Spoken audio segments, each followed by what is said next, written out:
Perkenalkan, nama saya Dita Yuliana Sapitri dengan NPM 1801020044 dari Program Studi Pendidikan Agama Islam Fakultas Agama Islam Universitas Muhammadiyah Sumatera Utara.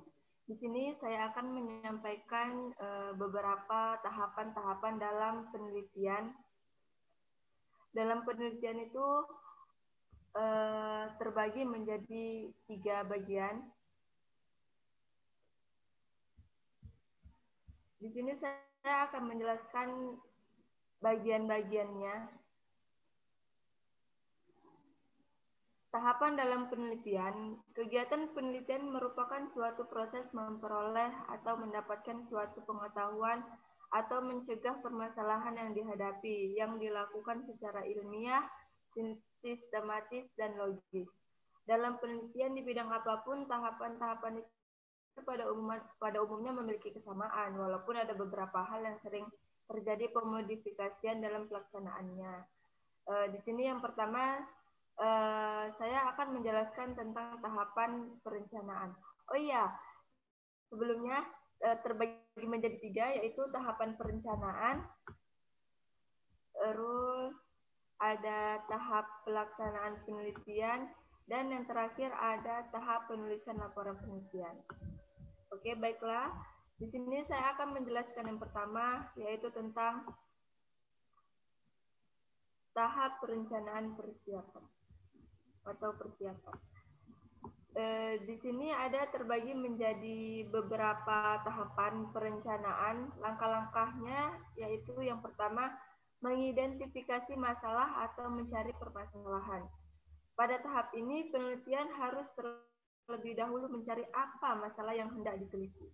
Dan yang kedua, merumuskan masalah. Pada tahap ini merupakan kelanjutan dari penemuan masalah yang kemudian peneliti membuat rumusan masalah berdasarkan masalah-masalah yang akan diteliti. Selanjutnya, ada mengadakan studi pendahuluan. Pada hal ini bertujuan untuk mengumpulkan informasi-informasi yang berkaitan dengan masalah yang akan diteliti, sehingga dapat diketahui keadaan atau kedudukan masalah tersebut baik secara teoritis maupun praktis. Selanjutnya ada merumuskan hipotesis. Hipotesis merupakan dugaan sementara yang akan dibuktikan kebenarannya melalui penelitian lapangan. Lanjut, langkah selanjutnya menentukan sampel penelitian. Pada tahap ini ditentukan objek yang akan diteliti. Keseluruhan objek yang akan diteliti disebut populasi penelitian. Selanjutnya menyusun rencana penelitian. Pada tahap ini merupakan pedoman selama melaksanakan penelitian. Sebagai suatu pola perencanaan harus dapat mengungkapkan hal-hal yang berhubungan dengan kegiatan pelaksanaan penelitian. Hal-hal tersebut memuat seperti bentuk atau jenis data yang dibutuhkan, tujuan yang dilakukan untuk tujuan penelitiannya gitu, terus manfaat atau kegunaan penelitian, di mana dilakukan penelitian tersebut, jangka waktu pelaksanaan, organisasi kegiatan, hipotesis yang diajukan, teknik pengumpulan datanya dan pengolahan datanya gimana, sistematik laporan yang direncanakannya, terus menentukan dan merumuskan alat penelitian atau teknik pengumpulan data. Oke, selanjutnya saya akan membahas tentang tahap pelaksanaan penelitian. Di sini ada beberapa langkah yang harus dilakukan. Yang pertama, ada pengumpulan data. Saya akan menjelaskan tentang pengumpulan data sedikit. Kegiatan ini harus didasarkan pada pedoman yang sudah dipersiapkan dalam rancangan penelitian yang sudah dirancang pertama tadi. Data yang dikumpulkan melalui kegiatan penelitian dijadikan dasar dalam menguji hipotesis yang diajukan. Selanjutnya saya akan menjelaskan sedikit tentang analisis data. Pengolahan data atau analisis ini dilakukan setelah data terkumpul semua, yang kemudian dianalisis dan dihipotesis yang diajukan diuji kebenarannya melalui analisis tersebut. Jika jenis data yang dikumpulkan itu benar, berarti data tersebut bersifat kualitatif.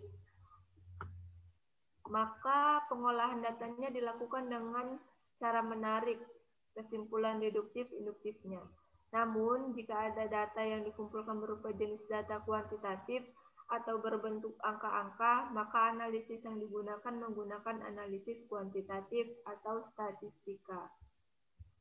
Ada juga langkahnya seperti pengolahan data dan juga penafsiran hasil analisis. Selanjutnya, saya akan menjelaskan tentang tahapan penulisan laporan penelitian.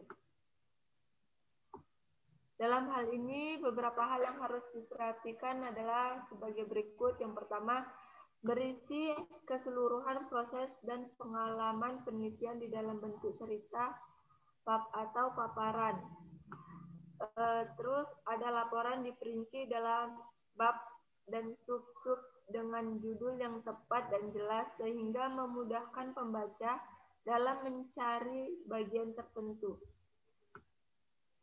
Terus dalam menulis laporan juga kalimat yang disusun harus disusun dengan jelas dan sederhana. Istilah ditulis dengan tepat untuk menghindari kesalahpahaman. Tata bahasa, ejaan, dan sistematika penulisan dilakukan menuruti peraturan yang ditentukan. Penomoran bab, subbab, tabel, dan diagram yang akan ditulis dengan konsisten. Terus dengan kolom menulis pencatatan kaki digunakan untuk tiap kutipan yang ada supaya menjadi lebih jelas sumbernya dapat dari mana gitu. Mungkin ini saja yang bisa saya sampaikan tentang tahapan-tahapan dalam penelitian. Apabila ada kata yang salah, saya mohon maaf. Saya sudahi dengan Billahi taufiq wal hidayah. Wassalamualaikum warahmatullahi wabarakatuh.